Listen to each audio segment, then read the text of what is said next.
Fake News Part 2. Lies, lies, lies everywhere.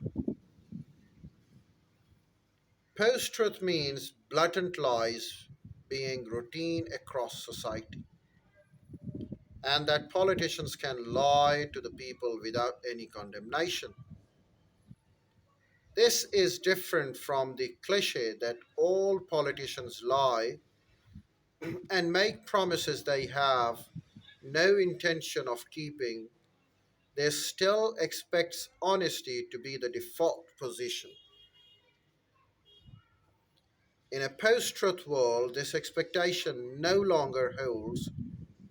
This can explain the current political situation in the United States and elsewhere. Public tolerance of inaccurate and undefended allegations, non sequiturs, in response to hard questions and outright denials of facts is shockingly high. Repetition of talking points passes for political discussions, and serious interest in issues and options is treated as the idiosyncrasies of monk. I beg your pardon, the idiosyncrasies of monks.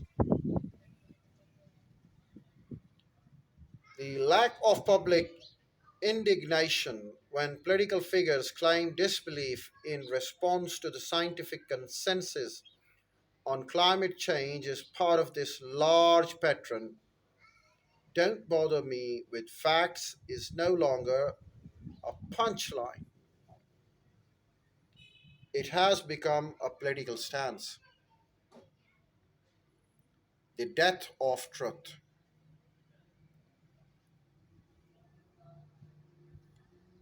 There is nothing new about fake news. What in a previous era we just called lies being propagated by individuals, organizations, and governments, and human nature has long led us to believe stories that reinforce our existing worldview. What has changed is technology.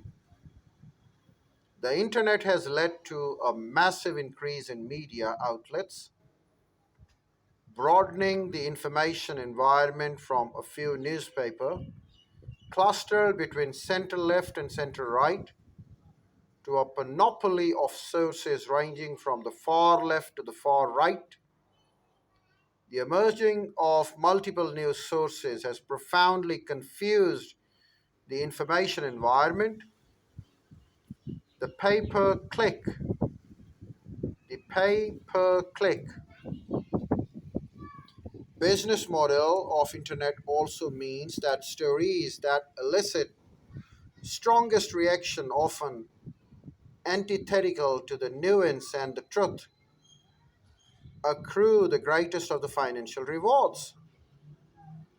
And the algorithm used by internet companies to tailor content to individual preferences has greatly strengthened the neutral filter bubbles, which restrict our access to opposing viewpoints. While the breaking of the establishment's stranglehold on the media is to be welcomed, these changes in the information environment have also meant that there are no longer any sources of information that are universally viewed as credible. The problem with this is not just that it allows occasional lies to be accepted by segments of the population as true, it is that without an accepted reference point for truth, societies degenerate into rival camps, screaming liars at each other. One casualty of this is that it is becoming impossible to achieve political consensus even on fairly technocratic issues such as healthcare and pension reforms.